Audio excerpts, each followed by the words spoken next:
мына вообще естерімде адамға дуа жасасын, үркек болады, үркек мына дуаланған кезде адам.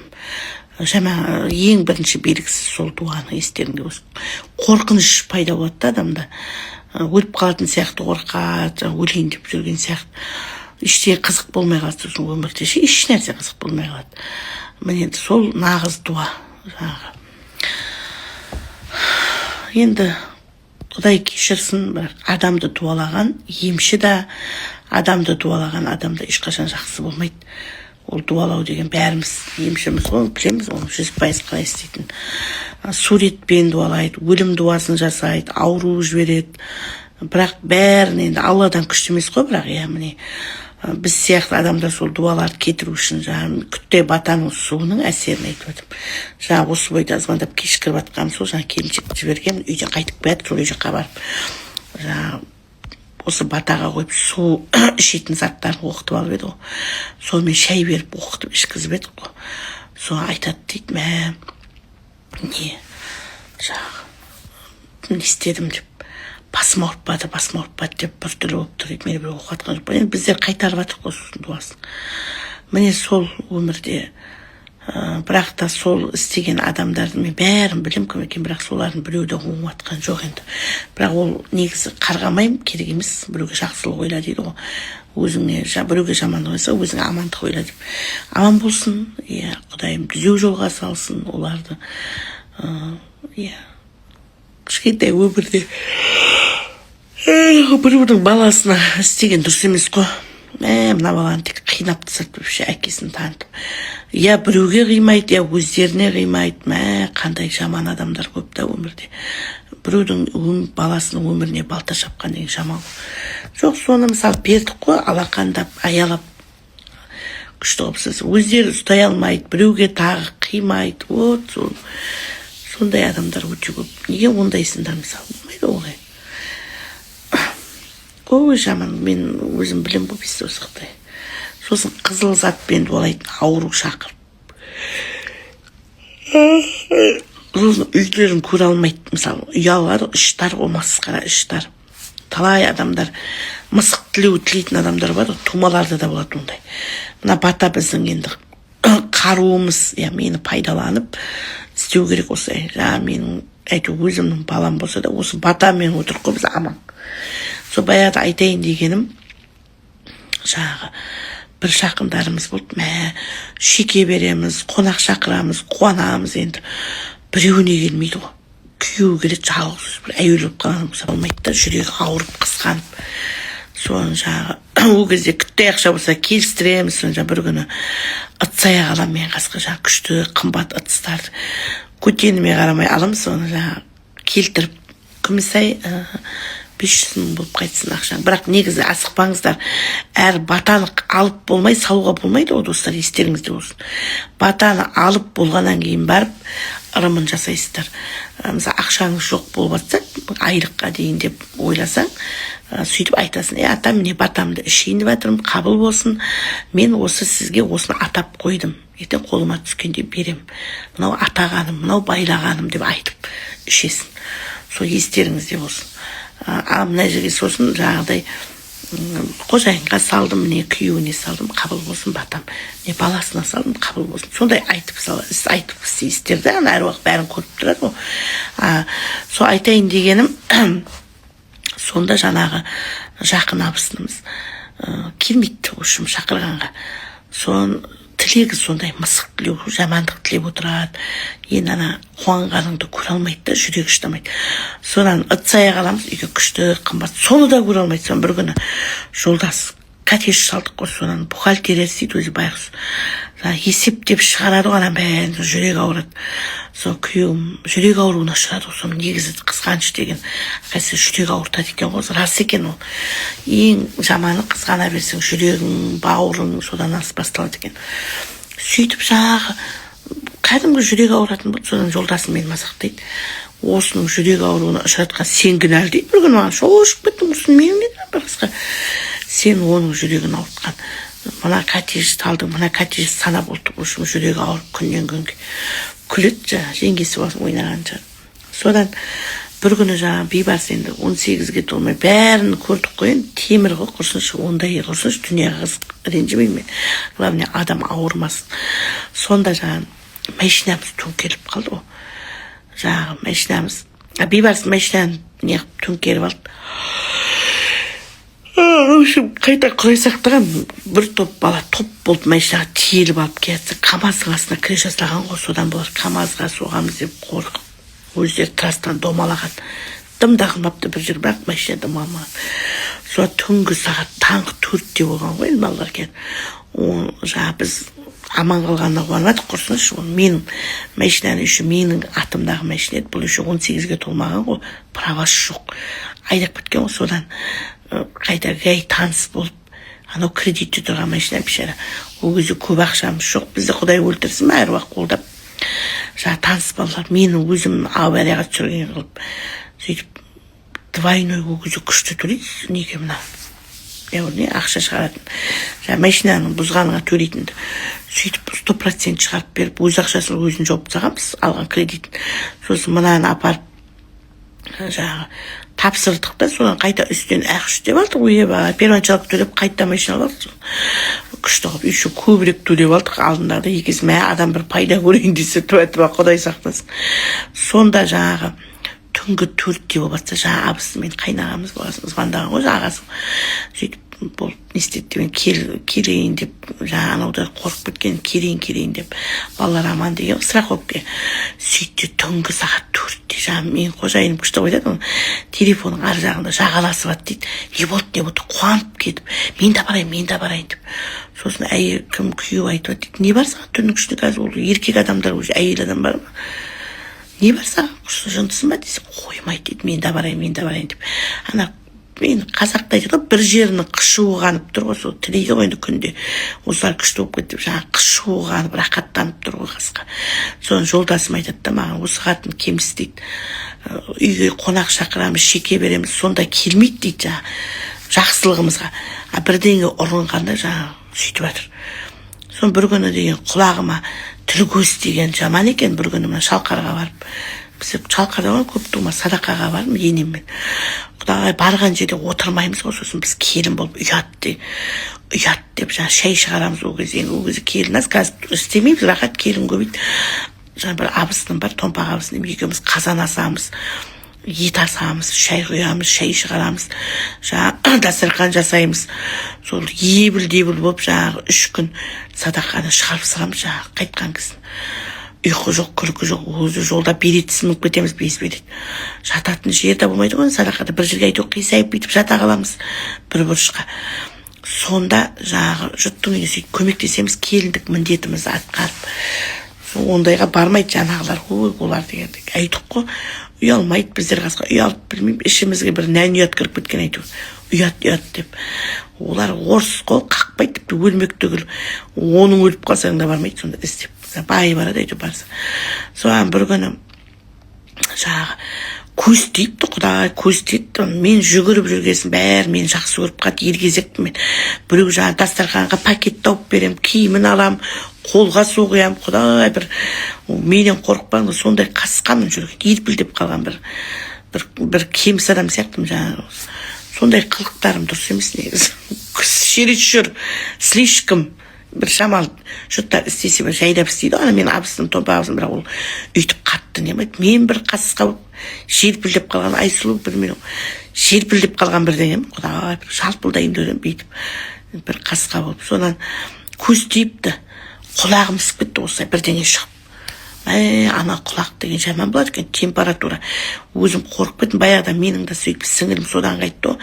Аузы жоқ жара болып шығады екен, көз жара деген. Дым аузы жоқ. Қап-қара болып.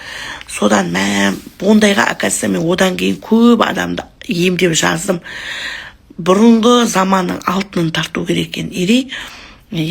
Кәдімгі құрбақа речка деген мұздай бақаны бассаң, сол бақа өзіне сорып алып, жаның жай тауып, бүкіл жаңағы кетеді екен тіл көзді.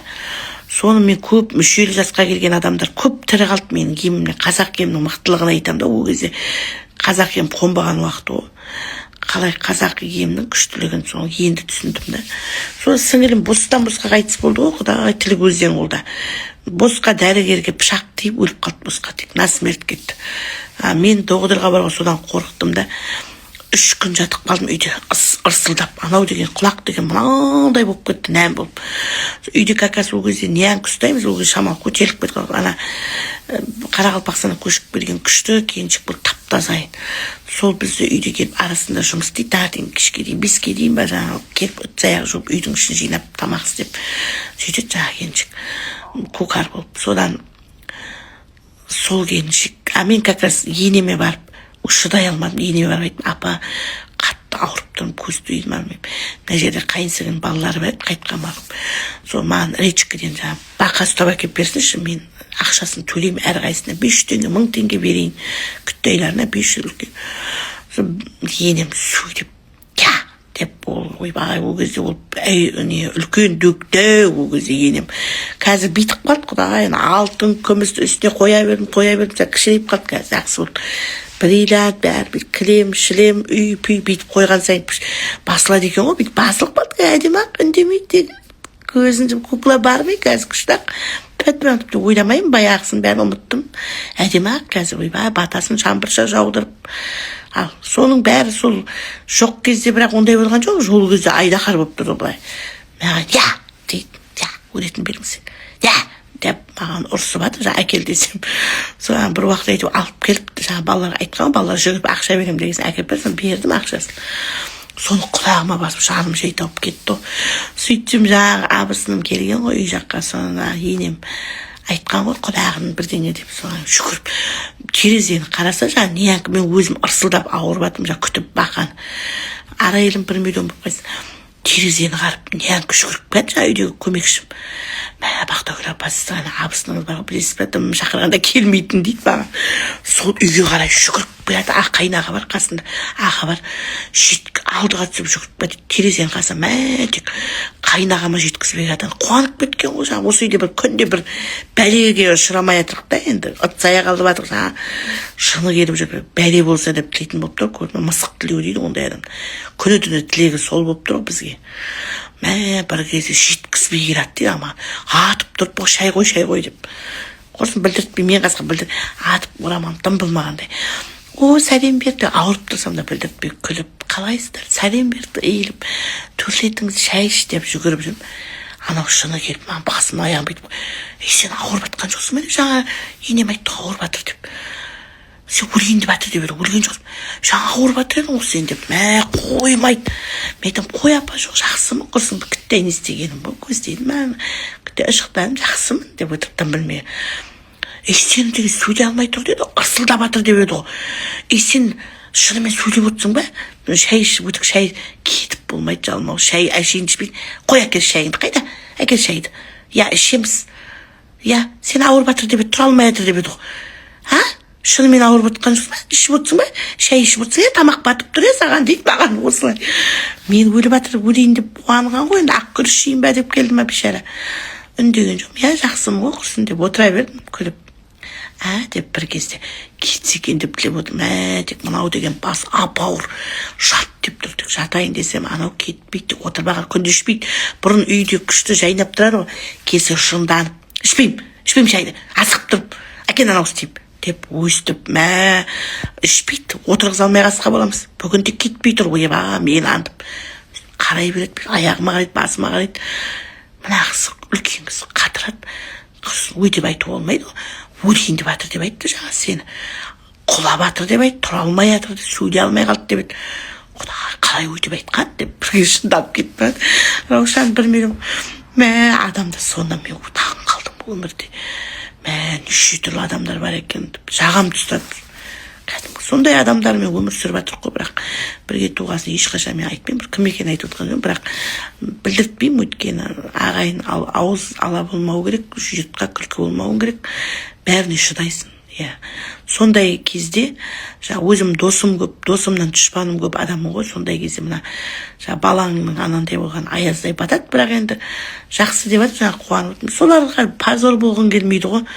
сондай дұшпандарымызға позор болғымыз келмейді. Әрбір ана мен әкенің тілегі осы. Мына көріп отқан жастар, аналарыңда әкелерің досынан дұшпаны көп. Біздің дұшпанымыз көп біздің досымыздан. Бәрі аңдып отыр, тек қай кезде құлайды, қай кезде бұлар күттай еңбекпен көтерілдік қой, енді күттай бақытты болдық. Қазір міне Вьетнамда демалдық, енді тек аңдып отыр.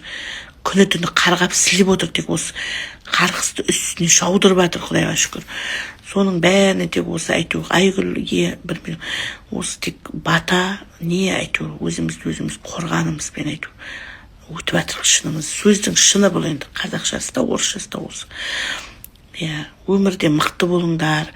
Мен өзімді сондай әке шешемді оңай емес, әке шешемізді қайтты, мысалы әкеміз өмір жерге қаратқан жоқпын мен.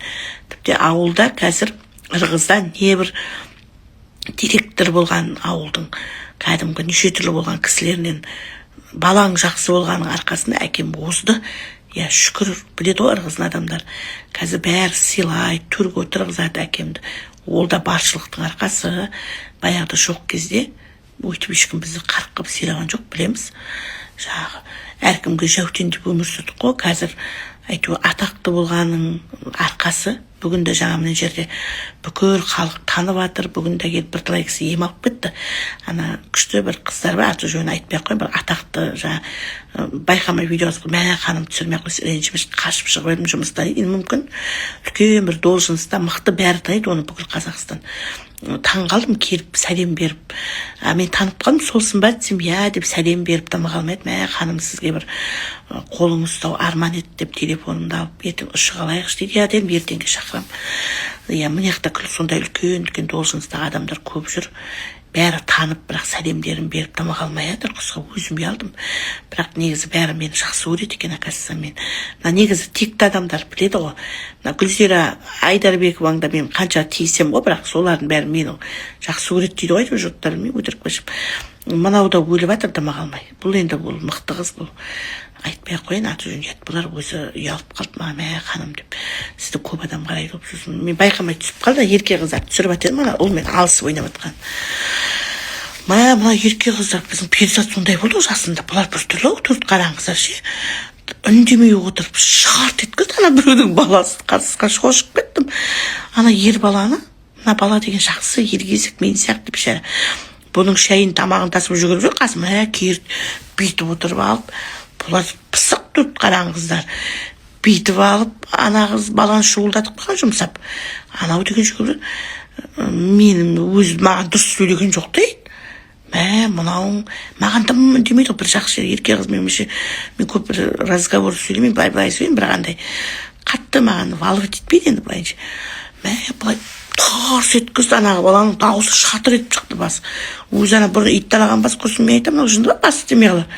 Не қырасың деп, анау мені соған, сонда да үндемей жатыр, мынау ұрды ма десем, бүйтіп айта алмайды, мынау деген. Дұрыс маған, баяғыда марқұм менің шешем оқса, мен айтам, мынау өлімел әжесін айнымай қалды. Бүйтіп бүріп кетпейміз мамалар, марқұм сөзім ауыр болмасын. Бүйтіп бір шіміркенбей отыра беретін еді ғой, бірдеңені үзіп алып біздерді. Үйге қонақ келіп жатса, бұзық болсақ ше, айқайламайды ғой. Жұрттар біз қайта епте алмайтын боқтап бір байқамай дыбыс шығарып қоямыз ғой. Ол дыбыс шығармайды, үндемей отырып үзіп алады да. Үзген адам сияқты бүйтіп бүлшітпей отыра береді, бүйтіп ше. Мынау сондай екен. Мен айтам, ой тоқымың жайғыр, мынау бір нағашы әже ұқсап көргенсіз. Біреудің баласы бетінен тарс еткізіп, тым болмағанда бүйтіп айға қарап, күнге қарап отырғансыз. Әжесі шошып кетті, жалғады. Маған бір қайт, содан мен дымын қоймай сөгіп. Соған мына бала мені жақсы көріп, томпандып, менің қасым мияғымнан шығып жүр, Құдай ботам. Мына жынды екен, мына қыз, Құдай. Тарс еткізіп бейшарады. Ойың баған қызып дымын қойған жоқпын. Сіздерде 10:30 сағат тез кірейік, онда бата алайық. Біздерде сағат 12:30 күліп жатыр. Жоқ, шын айтам Алла деп. Кешеде бір жерде тұрып, мен айтам, сен бір пісір байқамай, не пісір сирауны. Мен айтам, мына қызың шамалы арамдығы бар жоқ па? Арам болғанда жақсы құрсын. Біздер сияқты болмай ақ қой. Қай күні мін жерде мен шашымды бүйралапты, байқамайын шығып кеткен шығар. Бір түрлі иіс шығып кетпейтіп, сен қыз осып қойса. Дейді, бейтіп, сен қызық екенсіз, біз қасқа осып қойса айтамыз. Ойбай, осып көрмей айтамыз. Мұнау тым саспайды. Мені үй алып қалды, менен шығып кеткен жоқ па жан жағыма қарашы ешкім болады. Мен айтамын, тіпті үндемей жіберіп қойып отыр. Айтып отыр же қасқа өзім түсінбей жатыр, байқамай қалды. Толық адам байқамай қалдық па деп. Ой алла, мен күлкіде өлтіремін, мына сөйлесе дала жарылады. Мен айтам, қасқа үндемейтінді, мен пектеп қойып тұрғаның қызы. Өтірік болса, мама біз болса, деп бірдеңе жасаймыз ғой, құда деп қойып бояндырып, бір түрлі еш шықпады. Мен айтам, құрсын. Айналайын, аяққа бар, қазір бірдеңе бүлдіретін болса деп, айдаламызды бүлдірді ғой. Баяғда бір грузин. Байғыз мен саған томпақтар аңқау боламыз ғой біздерден құрсын. Біз жаңа бір томпақ грузин. Енді тамақ сау болады ғой томпеғас. Первый, второй, салат бәрін алып қасқа толтырып, нанын алып, ашын алып, бір жақсылап әбет ішіп алайын деп тоқтаған ғой бір камазис байғыз. Грузин. Нән грузин. Содан столовый біздің қазақ қасқа іші ауырып жүрген ғой, бір пирожкимен шай алып алып отырған, іші ауырып жүргенсін. Арық дейді өзі. Соған іші ауырып, жел шыққысы келіп, соны далаға шығады екен, ұялып жаңа қазақ өзінше. Далаға барып, тарс еткізіп, осырып, жел шығарады да ішке келіп, ішке келетін ма, осырып, қайттан ішке келеді, ана білдіртпей өзінше. Қасқа грузин дейді, иша жамен қысабан қау, Мейрамгүл білмеймін. Сосын тағы іші ауырып жүгіріп шығып кетеді да, қайттан кіріп келеді, жаңағы еріп келеді ғой, сояқ тұра тұрмаймын, кіріп келеді, жаңағы кісімен еріп, енді пока маяқтан шығам дегенсе ол жел ішке келіп шығады ғой, қазір шалбардан шығам. Жаңағы грузинге тағы поқты кез шығады деп грузин тамақ шығады. Үшінші рет сөйткен кез біліп қапты, грузин жыдарып дейді, столды бір қойып. Қазақ осы жерге осырды, далаға шық. Сосын далаға кетеді ғой, есі бұра жерге осып. Далаға шыққан мен деп айтып, тамағымды жейді, дұрыстап деп айқайдаватты дейді, орысшаға. Плен, короче, осы жерге ұшып. Досы выходи далаға шығып ұшып, короче, деп. Мен да сөйтіп болғым мұна қызға қасқа үндеметінеме бірдеңе білдірмей айналайын. Білдірет болсаң айтып өлтір, құрсын бар, туалетке бар ішің ауырып, не мені қызым. Тұрып алып, бетімді бояп, беші боғын дескен тұр. Ұрысып едім, үндемейді. Деп, тырсиып, үндемейтін ағызға кен, тырсиып қалады, болды сөйлеспейді, мен. Зато өзінікін жасайды. Күні-күнен өлесің, құдай. Бір күрекші құрсыныш, әкесін ауысы деп қойып күліп отыра берейік бізге бәрі. Ар жоқ болып отырмасам осылай. Арманда жоқ, дамбалда жоқ деп құрсыныш тіпті. Мана өкіріп жыладым, бақырып. Жоқ тағандай болып. Жания деген парақшаны қосып, ақырия алып қайтайық. Ақтөбеге папасы ұшып барады. Ақтөбеге алып кетеді, құрсын елге. Айдаладан не бар, ана қыздың садикке берейік үйдің қасынан. Елге қайтсын. Алмагүл бір миллион қыз. Алматы деп, Алматыдан тапқан пайдамыз. Жөліктер көп қой бәкті. Алматы қиын негіз, байқа. Қыздарды көп оқытпау. Осы қыз қайдан тауған Алматы деп. Вообще қыз баланы, мен вообще балаларды алысқа жөп керек емес. Қызды да, ұлды да. Сосын үйленген кезде қарау керек. Әркім өзінің елінен алу керек қой. Мысалы деймін да, мысалы біз батыспыз ба, өзіміздің батыс, Атырау, Ақтау бізге мысалы керет менталитетіміз. Даже Шымкентте жақсы бізге қазақ. Мыналар деген Алматының адамдары, чистый Алматының адамдар, не рыба, не мясо. Я орыс емес, я қазақ емес, олар деген мұндай түсінбейді. Күнделікті тамақ ешкіммен қатыспайды, жөндеп қатысса да өзің білек тумасымен тек. Әбден орыс сияқты болып кеткен ғой, 100 граммдарын ішіп тек. Парықсыз да, ешқандай үйлерінде береке де жоқ, тым да жоқ. Мынандай қазақи жерлер жақсы ғой, мен айтамын, Шымкенттің балалары да жақсы ғой, еңбекқор. Әйтеу құда-құдағай дегенде олар күшті құрметтейді ғой, тойларына құда-құдағайларын шақырып, жылда той бір мал садақасына шақырып, құда келді, құдағи келді деп ебіл-дебіл боламыз ғой, біздер деген құда келатыр, құдағай келатыр. Бұяқта деген мұрындарына бұқтың есі бармайды. Құдағай дегенмен шаруаш. Мұндай да дұрыс емес қой. Қазақтың дәстүрін ұстанған жақсы ғой, үйде береке болады. Сол мына қызды енді күйеуге шықса бір сондай адамдар алса екен, табаққа елтетін кәдімгі. Жаман ғой, мына Оралда да көп сондай кісілер. Сосын ғой мына балалар ажырасып кету дегендер көп болатыны. Негізі қазақы тәрбиенің де көп пайдасы бар ғой. Күнде әкеліп жұмсай берме келінді. керек емес, бөлек шығам десе бөлек шықсын. Сосын сенбі жексенбі күндері келіп үйіңді жинап берсін. Қазір не уақыт қой, енді 21 ғасыр ғой әйтеуір. Сосын жаңағы қонақ шақырғанда шақырып алып иілтіп табақ алғызып күшті ғой. Сондай қылып қатысқанда жақсы хотя бы. Енді өнепен келіндерге жабыса беруге де болмайды қазір деген. Иә, Таразда күшті. Мен мына туған абысыным бар, тағы бір күшті, өзім сүйікті абысыным, туған деймін. Туғанымда ешқандай немере, туғаным деймін. Сыйласқан адамның туғанынан артық қой. Туғаннан да артық ол. Туғаным бар, одан артық ол. Эколог қайнағамның келіншегі, Тараздың қызы, жаман жақсы көремін сол Тараздың адамдарын. Адам жақсы екен. Алған абысының жақсы болса, бүкіл сол ауылдың адамы құда-құдағайым сияқты болып ыстық болып тұрады екен. Содан Таразды өзім керім көремін, сөйткесін бе. Абысыным деген алтындай ғой, масқара адамға деген. Оқыған, көз ашық кісі да, андай өз орнын білетін, сондай солидный. Қайта біз оның аса әпітап сөйлеп қоймыз, артық сөзі жоқ, ата ене баққан, өте күшті адамда, мықты. Мысалы үлкен должность қызметтегі әйел ғой, өз орнын біледі, қандай көргенді. Сондай адамдарды көрсем жылағым келеді өмірде. Ең мықты әйелдер солар ғой. Мысалы достар, өйтіп жалмаңдап бата сұрамаңыз, сізге мен өйтіп беретін батам жоқ. Ровно 11-де аласыздар. Күтіп алатын бата ғой. Енді асыққанның батасы берілді.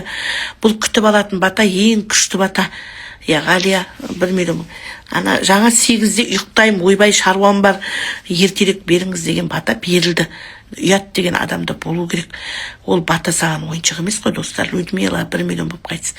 Неге десеңіз, міне бұл нағыз, әрбір қиналған адам алатын бата бұл. Кәдімгі ұйқысы келсе де, жаным бәріміз қатысып отырық сол үшін. Мұрнымыз ұшына келіп бір қиын жағдайға түскесін, амал жоқ, осыдан үміт күтіп отқан адамдардың батасы, оны ойыншық қылатын мен жағдайым жоқ. Мен де ерігіп отқан жоқ, маған да оңай емес. Күн заққа 10 мың шаг жасап, күн заққа оңай демалуда дегенмен бір күн заққа қимыл ғой бізде былай. Осы төсек, аңсаймын, осы төсекке жату арманым, күндегі арманым сол. Мен ерігіп отқан жоқпын, сондықтан мазамды ала бермеңіздер. Күтіңіз, күте алмасаң не бар саған, мана алдың ғой бата. Жатып ұйықта, демал. Адам ұят қой, ол біреудің берекетін алып бата алған деген жақсы зат емес қой. Ол күткен сайын күні түні айтудан жалықпаймын. Құдай әруаққа әділдік қой керегі. Ол айта береді, киім ештеңе шешпейді. Ол ойбай кірпік қойбапты, ойбай тырнақ қойапты. Ол адамның жүрегі таза болмай, ол ондай нәрсеге қарамайды, естеріңізде. Осы айта береді. Ол енді өзімнің түсінігіммен солай өтем. Тіпті жұмақты бұйыртпаса да ренжімеймін Құдайға. Бірақ менің Құдайым солай дейді әйтеуір. Жан дүниең таза болмай, сен еш нәрсе жасай алмайсың. Бұл өмірді жаратқан Аллах тағала айта береді, бәрімізді мұсылман қылып неге жаратпаған онда Құдай? Бізді соншама шайтанға, жынға теңеп не керек? Ол Құдай өзі әр адамды ұлтқа бөлді. Өзімізге әрбір қандай күшті кеше қарап отырып таң қалдым, құдірет деген. Монғолия бізден айнымайды түрі бізден. Бірақ түрін түсінбейсің, монғол. Кәдімгі өздері, қазір адамдар бар ғой, ағылшын бірдеңе тілде сөйлемейтін болыпты қазір. Қазір деген дамыды ғой, Құдайдың құдіретінің шексіздігі ғой, енді Құдай ғой бәріміз. Қазір деген мына неге Гуглға кіріп алсаң, тіпті ағылшынның да керегі жоқ. Тек кез келген тілде сөйлеуіңе болады. Кез келген тілде. Қазақша дедім, мен ағылшынға қойып қойдым. Болды, рахатты көрдім, тек шамдасың ба, сем десе де переводтап береді саған. Мынау шам деп тұр, мынау сем деп тұр. Сонда деген қазір мен бүкіл жерде, естеріңде болсын, қазақша сөйлеңдер. Сол кезде түсінесіздер. Монғолдар монғолша сөйлеп жүр мана. Орыстар орысша, украинша. Неше түрлі тіл бар екен ғой, білмеймін. Бір қарап тыңдаймын, орысқа да ұқсайды. Украин тілдері вообще бір қызық тілдер бар екен. Ол қандай ұлт деймін, түрлер сары, ебрам. Эстония тілінде сөйлеп жүр ма мынау. Оказывается, құдіреті шексіз екен. Алланың құдіреті шексіз дедім мен. Сонша тілді қалай Алла ойлап тапқан деймін ғой. Бір-біріне ұқсамайтын тілдер аналар масқара. Мысалға, қызық аналар өздерінше сөйлесіп жатады, мысалы не деп жатқанын білмейсің. Оның бәрін сондай онда Құдай емес па жаратқан, ол жын шайтанның не қатысы бар оған? Бәрі Алла тағаладан, Алла тағала өзі біреуді сондай ұлтқа бөлді. Мен мысалы өзімнен өзім барып, қазақ болайын деп моңғол болайын деп болмайсың ғой. Алла тағала тағдырымызға жазды. Сондықтан ана тілі жүректерің жарық білсе де айтарым, мына үкіметте отырған қорқатын ештеңесі жоқ. Ол орыс, қазақ ештеңе істей алмайды. Өйткені қазір орыс тілді бас тартып отыр. Бүкіл, мысалы, Өзбекстанда бас тартып отыр, Қырғызда бас тартып отыр. Ол бір қазақ бас тартты екен деп бізді келіп қылғындырмайды ғой. Бізді қылғындырса, аналардың қада жан керек, олар бәрі жүгіріп келеді. Ойбай, не қазақты қылғындырбасың? Біз де орысша сөйлемейміз дейді. Мысалы, сол сияқты ғой. Сондықтан оның бәріне Путиннен қорқа беретін жағдай жоқ. Шамалы арасында бұға берсең, сұға бересің дейді. Бұға бермеу керек қой. Кішкентай болса да адам қарсы шығу керек қой. Болды, жетер деп, әйтеуір көрші деп сыйладық қой. Болды, жетер де.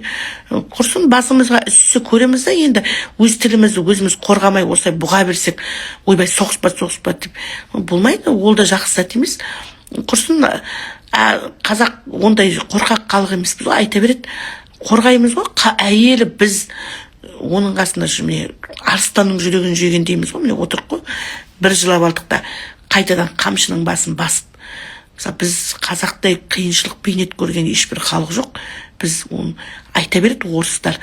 Қазақ бір ашуламайды, біздер андай сабырлы, сондайлау халықпыз ғой енді. Бірақ ашуланса әр бермейтін жындымыз ғой, біз отырғызуларың қиын болады.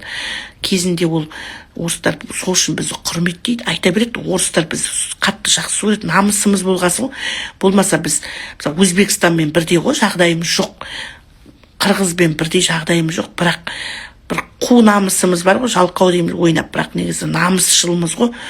Сол жаңағы орыстың да малайы болмадық қой, орыстың турсейін дамбалын жумадық қой, намысымыз болғасын, аш болсақ та.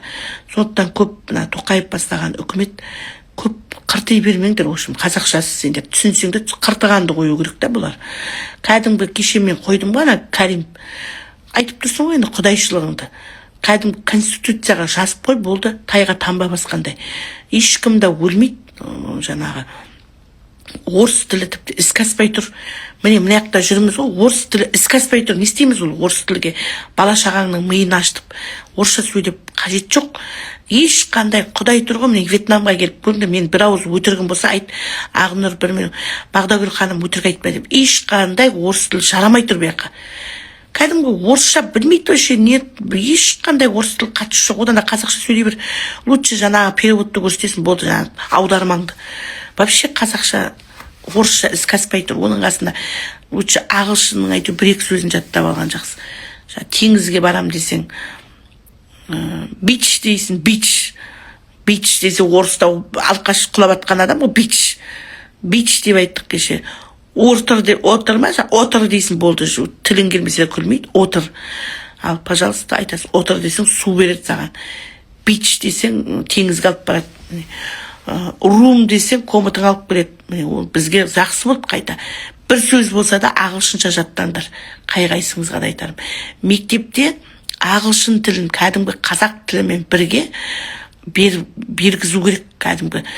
В общем, дүние жүзінің ең барлығының қарым-қатынас тілі осы болып тұр. Қазір енді орысша сөйлеудің түкке де қажеті жоқ, 100% айта аламын. Одан да керісінше әр елдің наның, әйтеуір нан алып жейтін орысшан бар дейсің ғой, сондай сияқты нан алып жейтін өзбекшең болсын, нан алып жейтін қырғызшаң болсын, нан алып жейтін вьетнамша болсын деген сияқты. Ағылшын деп солай болу керек. Сөзінің шыны керек. Қазақшасы. Не көресің? Күлетін әңгіме айтқан жоқ, мен саған жылайтын әңгіме. Мен бірден айтсам күліп шыға бересің, мазақ қылып адамды. Сөздің шыны осы. Тез кіреміз, уақыт алмаймыз қазір. Ровно сағат сіздерше 11-де бата беріледі. Қаным бич дейді, бич. Құрсын жаман сөз емес, мен бич деп мана теңізге бардым үндеме. Шала қазақ қайтеді дейді.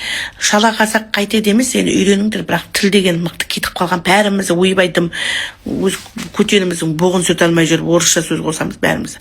Қолдан келгенше өз-өзіңді тәрбиелеп жатырмын енді. Балабақша деп, жол серік, әуежай, әуе жолы, темір жол, тағыны сөйтіп қазақша, бәрін қазақша айту. Жол серік, мысалы, жол сақшы деп, өз-өзімізді тәрбиелемесек, болмайды. Қазақтың тілі мықты, бірақ қомақты екен.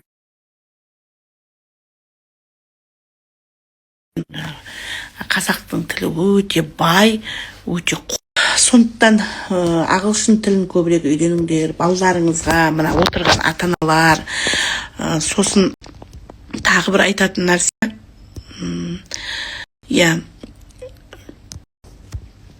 енді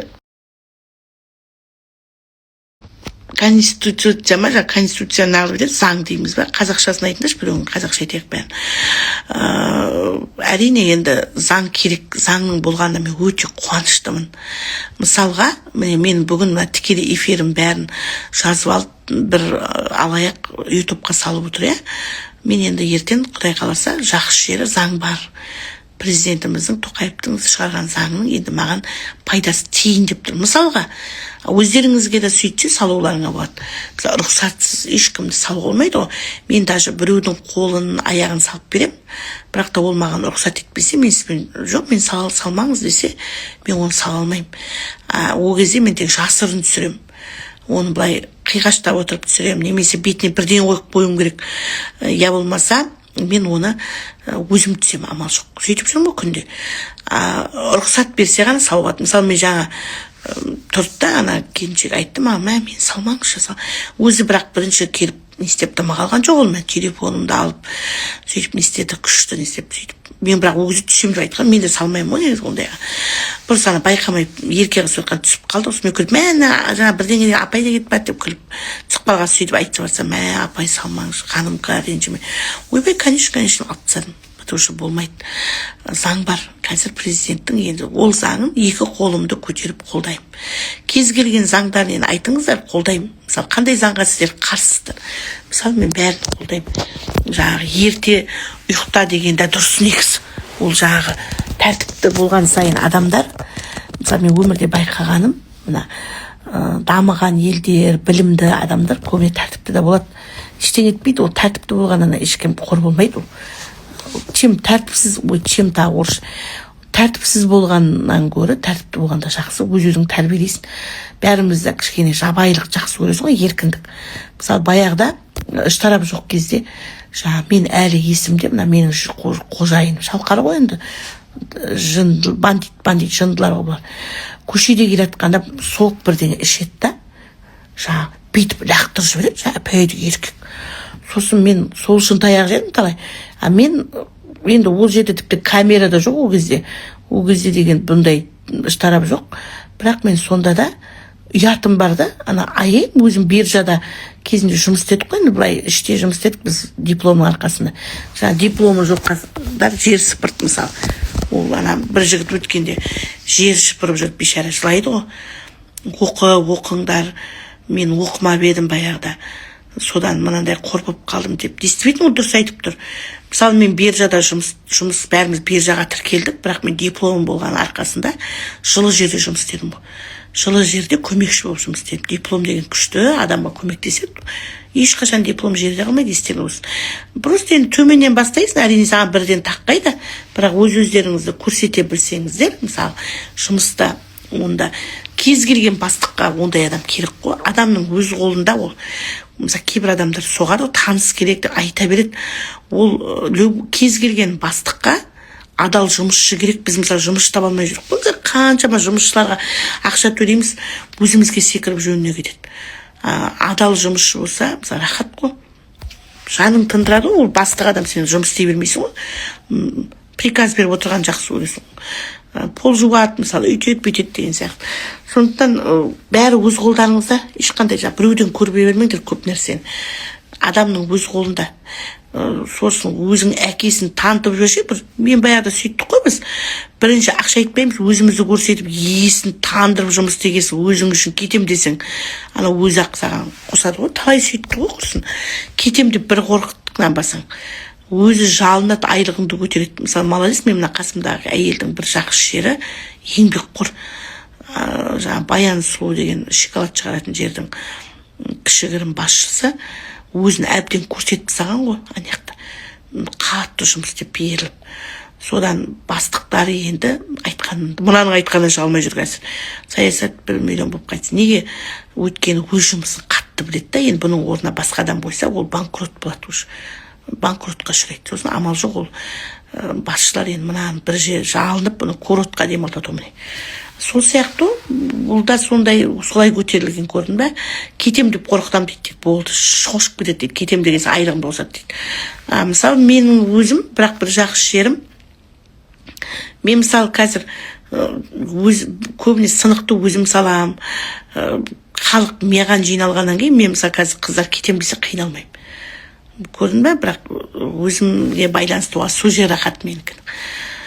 Ол ана конфет не дегенді, мынау кісінің клиенті көп. Бұл кісі жаңа конфетті өткізу үшін мысалы сауатты болған ғой, білімді. Бүкіл конференцияларға барып қатысқан, бүкіл жерлерге іздейді, бұны сұрайды екен жаңа адамда барғанда. Өйткені бұл жаңа күшті болған, клиенттермен өте күшті қарым-қатынаста болған. Соның арқасында жүреді жұмыс, солай ғой. Бірақ менің өзімді кейде жұмысты жақсы істемесе құтыла салам. Жақсы жұмыс істейтін қыздар мен де кеттіргім келмейді. Мысалы бізде де бар сондай, бұрын бізде мысалы кім болды сондай. Қазір айтты. Мысалы мен мына Пакизатта бірақ жақсы жұмыс істеп жатыр ғой, деп машалла деп қой, 2-3 жылға баратыр. Енді ұрысымызға көніп жатыр. Штаб жұмыс істеткізіп біз оны кетірмейміз ғой. Айқайымыздың бәріне көнеді, Құдайға шүкір ғой. Сондықтан негізі жұмысты жақсы істесең, ешқашан сені ешкім қуа алмайды. Сондықтан мен бүкіл мына адамға айтарым, жастар әсіресе, ешқашан олай ойламаңдар. Ой, менің тірегім жоқ, анауым жоқ деп ешқашан олай ойламаңыздар. Кез келген жұмыс төменнен бастаңдар.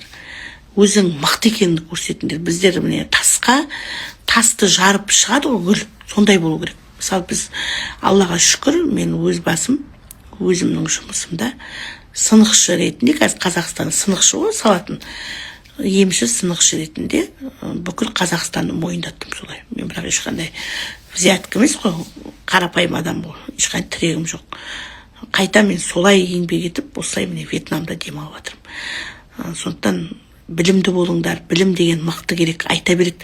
Мен осы тұрғанда да осының бәрі білімнің арқасы. Мен егер сауатсыздау келіншек болсам, 1 миллион болып қайтсын. Мен бұндай болып, бұндай дәрежеге жете алмаймын. Шындық ол. Көзім қараңғы болса, қазір менің бұл сауаттылығымда, білім деген мықты ғой. Мысалы мен тәуіпте қанша, менен де қатты оқыған қыздар бар 5-ке, бірақ олардың дәрежесі қазір менен төмен. Неге? Олар білімді іздеген жоқ. Бір тәуіптің білімімен қалып қойды. Негізі ауылдық жердің білімі сен қаланың білімімен салыстыруға келмейді ғой. Үлкен гимназия, дарынды балалар мектеп интернаты дегендер бостан-босқа ондай атақ алмайды. Сондықтан сондай мектепке оқуға ұмтылыңдар, батаға қатысып тілеңдер. Сондай мектепке түсіп кетуге тырысыңыздар. Мысалы мен Ақтөбеде Мақсұт Құсайынов атындағы дарынды балалар гимназиясының түлегімін, Қаламқас білімі. Мен сол мектептің түлегі болғаның арқасында осындай дәрежеге жеттім. Өйткені сен ол мүмкін емес, білімің жоқ болса, сен бұндай дәрежеге жетпейсің. Соны ескертейін. Біліммен мыңды жығасың деген сол. Мен мысалы өтірік айтпаймын, сол мектепте саясаттану, тарих пәндері бойынша біз тереңдетіп оқытылған білім берді бізге ағайымыз. Қазірде өздеріңіз байқайсыздар ма, көп жерде мен саясатқа араласатыным содан. Эльмира 1 миллион саясаттан хабарым жоқ болса, мен араласпаймын. Мысалы YouTube желісінде менің көптеген сөздерім, тыңдарманым, оқырманым бар. Кешегіде осы жерде көп ер адамдар мені танып жатыр. Сіз президентке халықтың датын жеткіздің деп. Ол менің саясаты хабарым болмаса, мен ол нәрсені айта алмас едім. Ол бүкіл халықтың құлағын түріп тұрғаны сол осы білімнің арқасы. Сондықтан мен ұстазыма, бүкіл Қазақстанның атына міне марқұм болып кеткен ұстазым Мақсұт Құсайыновқа алғыс айтамын сол үшін.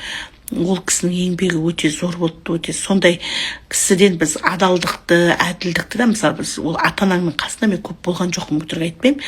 Уже мен 7-ші класстан бастап мен сол мектепке кеттім. Ол мектепті да мен Ақтөбе газетінен тауып алып, ізденіп, солай өзім ойладым. Өткен біздің менің өзім туған жерім жақсы білім, бірақ ол жерде киім бәсекелесі мықты болды. Әркім дүния киім айтады да, негізі мына білімді болған сайын ертең ондай нәрсе мына сіздеріңіз байқайсыздар ма, бір орталарда кішкене білімі аз адамдар киіммен жарысады. мысалы киім туралы әңгіме айтады, дүние, олар уже кішкене рухани өте төмен адамдардың әңгімесі солай болады. Нағыз білімді орта болса, мысалы білімді, рухани бай ортада ондай әңгімелер айтылмайды. Олар деген білім туралы айтады, басқа турада әңгіме айтылады. Сондықтан білім деген сол үшін мен өз басым сол кезде уже қорқайын дедім. Киіммен қарап сабақ оқу ол жақсы зат емес. Содан кейін мен осы мектепке барғанда өз көзіммен көргенмін. Масқара, мына білімді балалар өте тәртіпті болады екен. Естеріңізде болсын. Сол әлі есімде, баяғыда ағай мен ұстазымыз далаға шығып кетеді ғой. Сол кезде шулайтын едік біз ауылда. Шу болып. Мұғалім кірсе қоямыз дейді қорыққаннан. Қойсақ қоямыз, қоймаса шулап сол. Ал мына мектепке мен барғанда ағай шығып кетті осылай. Мен шулайын десем ешкім шуламайды. Вообще ағай кіріп жатыр ма, шаруасы жоқ. Бәрі де кітап, сабақ айтып, олимпиада. Мен таңғап, содан өзім тәрбиелеп, сондай болдық қой бізде. Мен ұялып қалдым, содан ойбай қасқа біз ауылдағыдай шулайық деп жатсақ, шуламайды ешкім. Вот сол кезде мен түсіндім, білімнің қандай мықты екенін. Соны естеріңізден шығармаңыздар, білім алыңыздар. Ең мықты тіл ағылшын тілі, өз ана тілің, содан кейін ағылшын тілі. Өйткені дүние жүзі бір тудың астына жиналып жатыр деп айтуға болады. Дүние жүзі. Өйткені барлығы айта береді, бәрібір де мықты адам жеңеді. Ол Трампта бостан босқа ешкімге секірмейді. Қазір дүние жүзінде Қытай тілі мен сол ағылшын тілі ғой, нан жейтін тілдеріңіз. Аштан өлгің келмесе, мысалы, ал бай болғың келетін болса, осы екі тілді меңгеріңіз. Алла деп айтайын, әуелі осы екі тілді қатты меңгеретін болсаңыз, хотя біреуін, сізді онда ешқашан аштан қалтырмайды. Өйткені көрші Қытай, біздің көршіміз Құдайы. Қуану керек, көршің байса, қуану керек. Мына Қытай қазір дүние жүзінде осы Америкамен теңдесіп келатқаны, бәсекелестікті жақсы ғой негізі. Соның арқасында мына бұрынғы капиталистік қой, мынау болып жатқан нәрсенің бәрі. Мына Қытай негізі коммунистке жатады ғой, коммунист. Капиталист пен коммунистің арасындағы соғыстай болып жатыр ғой қазір дүние жүзіндегі. Сондықтан біздің Қытайдың қазір көрші мемлекеттің бай болуының арқасында біздің Қазақстанда қазір көптеген адамдар Қытайға барып сауда жасап байып жатыр ғой.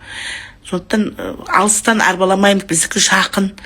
Қазір Түркияңда Қытайдан алып жатыр, айта береді, Ресейң, бірақ олардың бәрі біздей жақын емес қой. Бізге міне Алматыдан шықсаң Қытай көрініп тұр. Сондықтан Қытай тілінде меңгерсеңіз артық етпейді. Негізі біздің мына президентіміз, біз кейде қарсы да шығамыз, бірақ бұл кісі негізі елге жаны ашиды деп ойлаймын. Мен өзімнің енді саяси көзқарасыммен былай сауатты, бұны просто біздегі қазіргі 30 жылғы жемқорлықтың салқыны әлі кетпей жатыр. Ауруымыз асқынып, содан жазылмай жатқан сияқтымыз енді. Солар құртып тұр, әйтпесе бұл кісінің саясатын мен қарап отырмын. Бәрі мен, мысалы, Құдай сақтасын, мүмкін болып қалса, президент болған жағдайда мен де сондай саясат жүргізер едім. Қытай тілі мен ағылшын тілін есілек халыққа жанымыз аша оқытуға болады. Кәдімгі оны бір сүйіп емес, шынайы көмек ретінде оқып алыңыздар. Ертең мысалы көршің Қытай, әйтеуір тіл білсең, сені өлтірем, қазір мына қазақты қылғындырам, мауыздайым деп бір-бірімен сөйлесіп жатса, түсініп тұрады, сол рақат тіл білген. Мына Қытай мені өлтіргісі келіп тұрсын, қазір көрсетейін деген сияқты болады. Құдай сақтасын. Сондықтан көршінің тілін білген жақсы.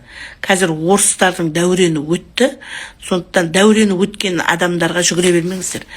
Қорықпаңыздар да олардан. Қазір дәурені жүріп тұрған сол Қытай мен Америкалар сөздің шыны керек.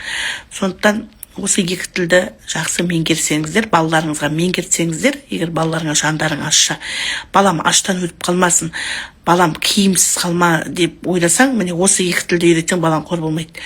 100% емші ретінде мен сізге иншаллах гарантия бере аламын.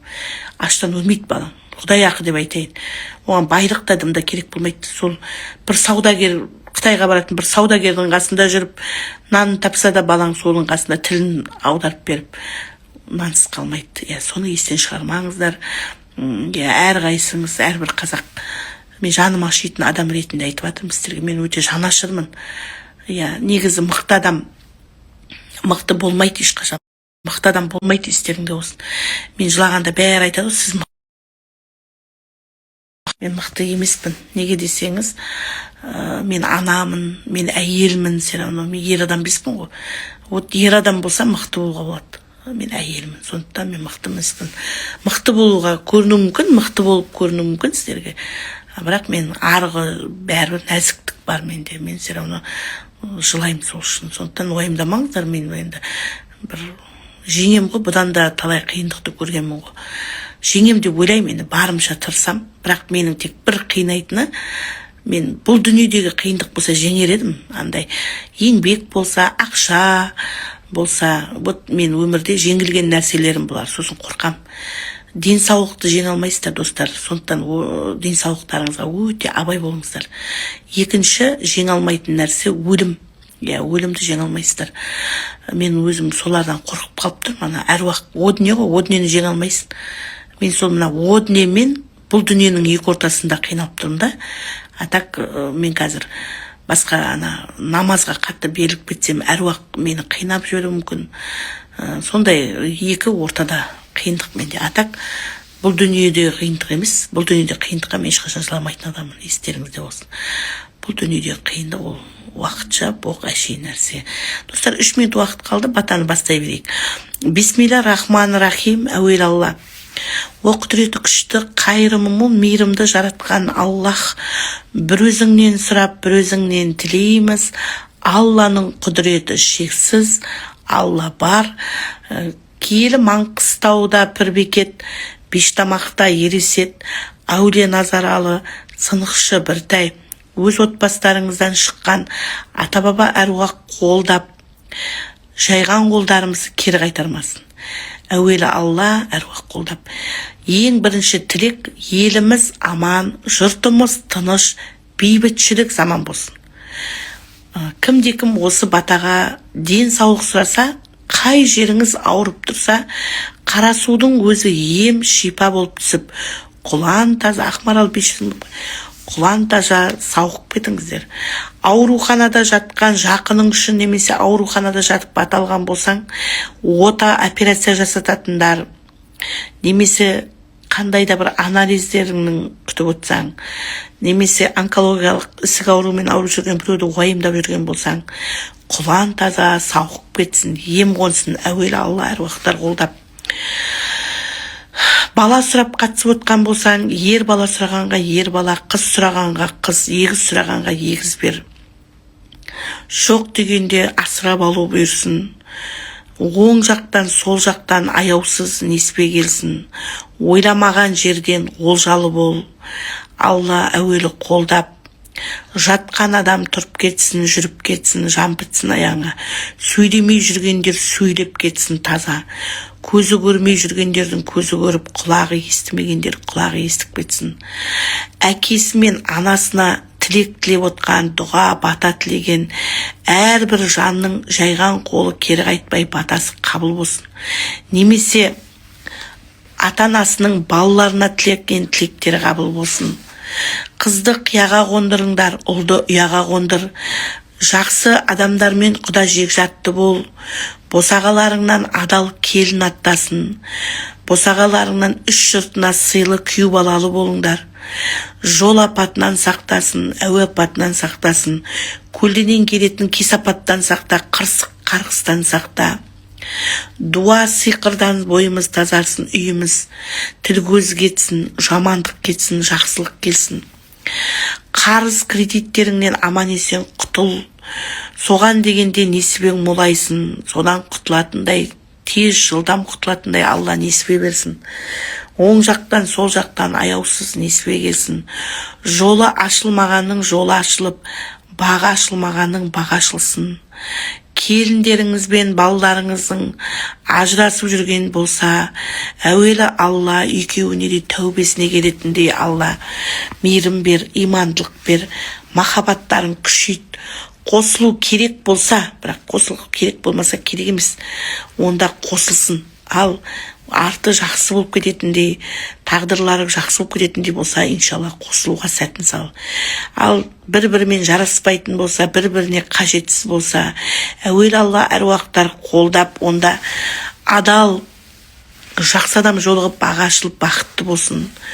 Өзге жерден бағы табылсын, жоғалған бақыты келіп қонсын басына.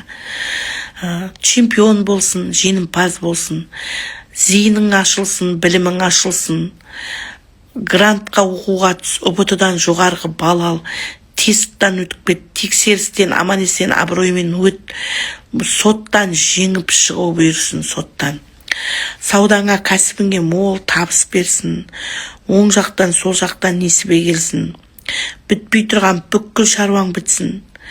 Сүйгеніңе сүрінбей қосыл, өзің ойлағандай ер азаматқа жолық, үбірлі-шүбірлі бақытты бол, бағың ашылып, жыламайтын жерге бар. Адал келін аттасын, ойын ойнағанын қойсын, арақ ішкенін қойсын, жаман әдеттері, жын шайтанның азғыруынан. Алла тағала жұмсақ имандылық бер, намазға беріліп, ата-анасының берекетін алатын, мазасын алатын адамдардың ішіндегі жын, жамандық кетсін, жаман ой кетсін бойынан, бойы тазарсын, қолынан келмейтін іске араласпай Алла тағала кәсіп істеп, жұмыс жасап, бойындағы осы жаман әдеті кетсін. Ата-анасымен сыйластықтары күшейсін, балаларының, үйлеріңнің берекесі кірсін, үйлеріңде татулық, ауызбіршілік орнасын, ұрыс керіс бәре-жаре кетсін, жамандық кетсін, мінезі өзгерсін. Әйел адам ғой, кішіпейіл болуға Алла тағала мінездерін өзгертсін. Үйлер ақылды қыл, сана бер, жалқаулық кет бойыңнан, барлық еңбекқорлық кірсін бойымызға, салмақ тастау берсін, ауырмай, сырқамай, жеңілденіп, әдемілік берсін бойларыңа, я, аумин. Бермей жүрген ақшаңды берсін.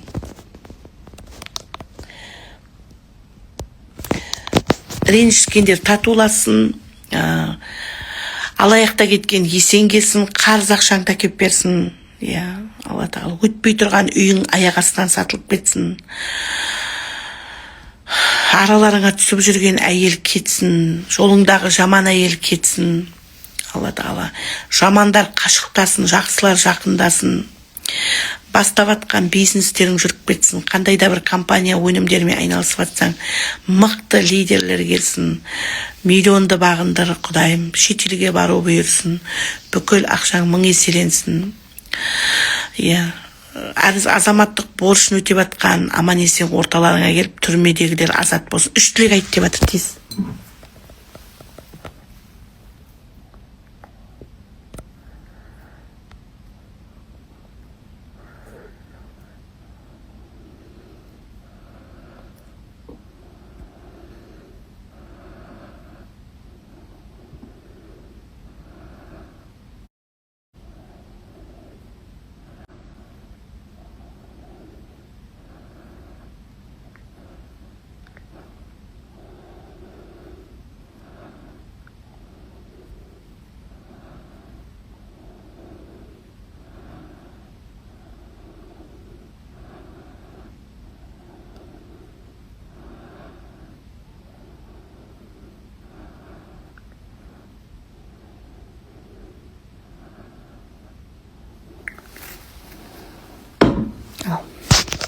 Бисмиллахиррахманиррахим.